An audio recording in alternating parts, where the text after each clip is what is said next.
ざいます。本日はよろしくお願いいたします。おはようございます。よろしくお願いします。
紐を作る作業が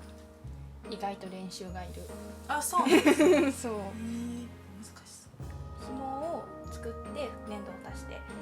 作っていくので、紐作りという作り方ですね。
歳ぐらいの時に陶芸の専門学校に入ってそこから陶芸をしていますのでもう11年か12年ぐらいになります。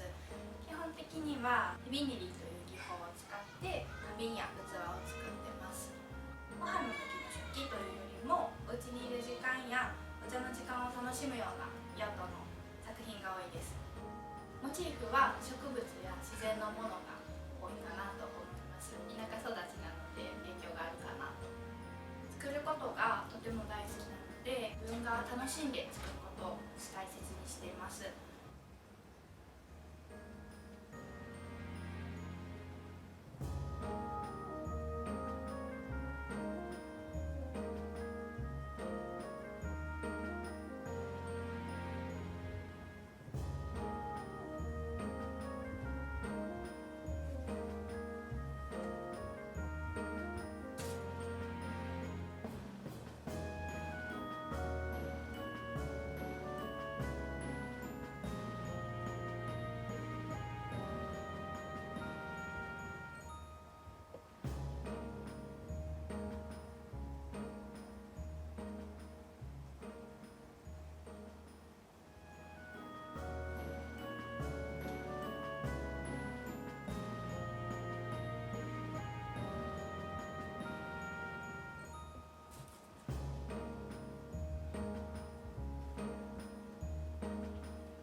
り分ける予約はあります。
こっちだったら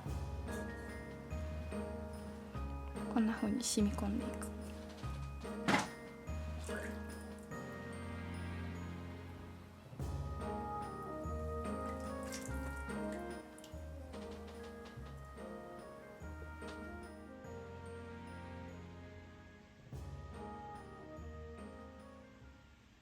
作品を通して私が何か影響を与えられるとするならば明るさとか楽しさかなと思います。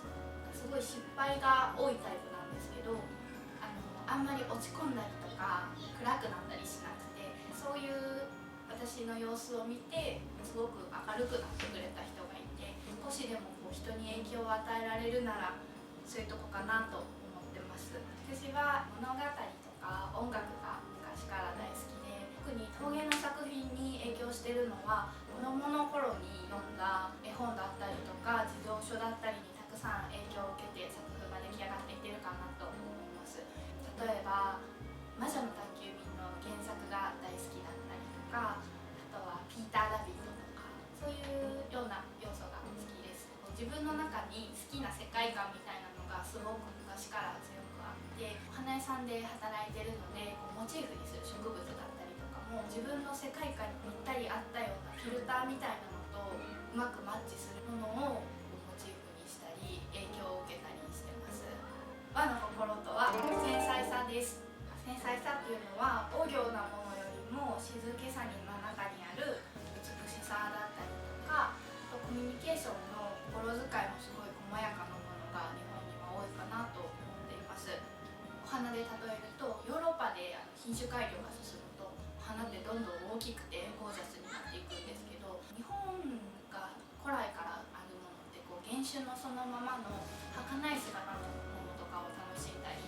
してて、もちろん生産者さんにもよるんですけど、品種改良されても大きくなりすぎないものが多いなっていうふうに感じます。ヨーロッパとかだったら強くてゴージャスなものが多かったりするんですけども、日本の美術っていうのは繊細で柔らかな印象が強いものが多いなっていうふうに感じてます。そういうものを美しいっていうふうに思ったりとか心遣いがあったりするのが和の心かなと思ってます。皆さんこんにちは。スプリットオーバージャパンの藤原彩香です。スプリットオーバージャパンでは職人さんの技術だけではなく、その背景にある覚悟や思い、そして和の精神をお届けしていくようなチャンネルです。今回は私の出身地である京都で撮影してみました。刃物や和菓子、染色、陶器など日本の伝統工芸品であればジャンルを問わず全国各地の素晴らしい技と心を発信していきたいと考えています。取材にご協力いただける職人様がいらっしゃいましたら、ぜひ下記のメールアドレスまでご連絡ください。本当に一人でも多くの方に日本の魅力が届くよう投稿していきますので、どうぞよろしくお願いいたします。本日は最後までご視聴いただきありがとうございました。